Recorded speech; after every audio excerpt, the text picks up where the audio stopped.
आइए आज हम लोग जानेंगे वर्ल्ड मार्केट्स के बारे में। वर्ल्ड मार्केट्स के बारे में जब हम लोग बात करते हैं तो बहुत सारा मिसकंसेप्शन रहता है लोगों के दिमाग में। आज हम लोग सारी चीज़ को क्लियर करने वाले हैं। पहले तो जान लेते हैं कौन कौन से वर्ल्ड मार्केट्स बहुत इंपॉर्टेंट हो जाते हैं इंडिया के पर्सपेक्टिव से। जैसे हमारा इंडिया का जो मार्केट है, मार्केट से जब हम लोग कहते हैं तो हम लोग मतलब ये होता है कि निफ्टी एंड सेंसेक्स, ठीक है, ये इंडिया की मार्केट्स है।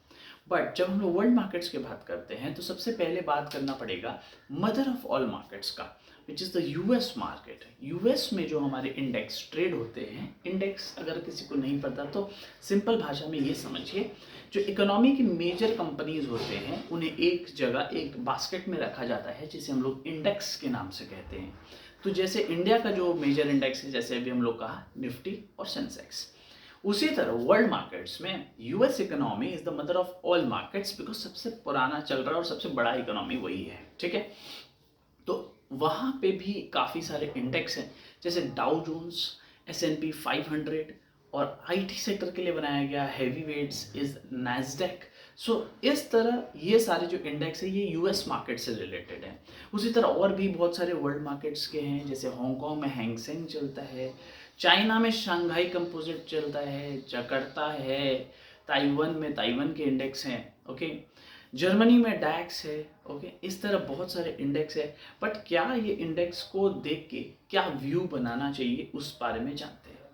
हम हमेशा एक गलती कर बैठते हैं, लोग जनरली जो भी ट्रेडर्स इन्वेस्टर्स होते हैं वो एक गलती ये करते हैं कि यूएस मार्केट्स एंड ये जो बाकी सारी इकोनॉमीज़ हैं इन्हें देखते हैं और डायरेक्टली अपना डिसीजन ले लेते हैं इंडियन मार्केट्स में, क्योंकि हमें ये बताया जाता है कि इंडियन मार्केट्स जो है वो ब्रॉडली उसी के बेस पे चलता है।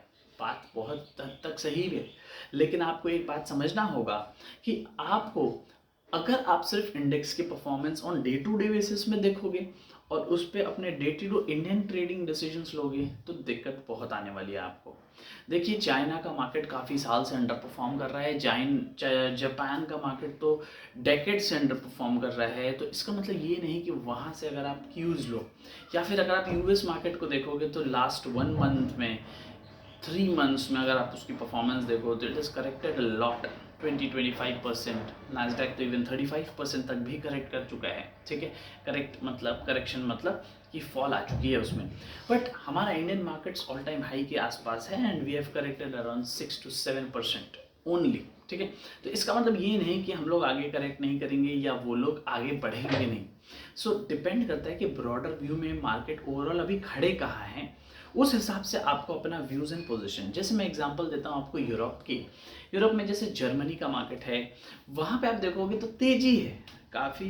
लास्ट वीक से देखो, 1 मंथ में देखो, हांगकांग चाइना देखो, वो तेज़ हैं अभी, ठीक है। हांगकांग तो इवन 30% अभी अपने जो लोज है उससे ऊपर है।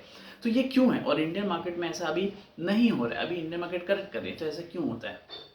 हर एक मार्केट एक वक्त एक साथ नहीं बढ़ सकता, ठीक है। वो लोग पहले करेक्ट करके, इसलिए अभी वो थोड़ा थोड़ा आउट परफॉर्मेंस दिखा रहे हैं और तेज हो रहे हैं। बट इसका मतलब ये नहीं कि हमारा मार्केट्स अंडर परफॉर्म कर रहा है। हमारा मार्केट्स पहले तेज था, अभी वो करेक्शन मोड में है एंड वो अंडर परफॉर्म करेगा। तो समझने वाली बात ये है कि आपको एक पॉइंट ऑफ टाइम में ये देखना पड़ेगा कि अभी ओवरऑल इकोनॉमी का कोई पर्टिकुलर कंट्री जो भी आप देख रहे हो उसका इंडेक्स अभी खड़ा कहाँ है। जब आपको वो आइडिया लग जाए कि वो इंडेक्स कहाँ खड़ी है, उसके बाद जाके आप उसके मूवमेंट से इसके एनालिसिस करो। सपोज कोई बहुत नीचे है और अगर वो वहाँ से ऊपर बढ़ रहा है तो इसका मतलब ये नहीं हमारा इंडियन मार्केट भी उसके साथ साथ बढ़ना चाहिए, ठीक है। क्यों, वो ऑलरेडी करेक्शन ले लिया है, यहाँ पे अभी करेक्शन शुरू भी नहीं हुई है, ओके।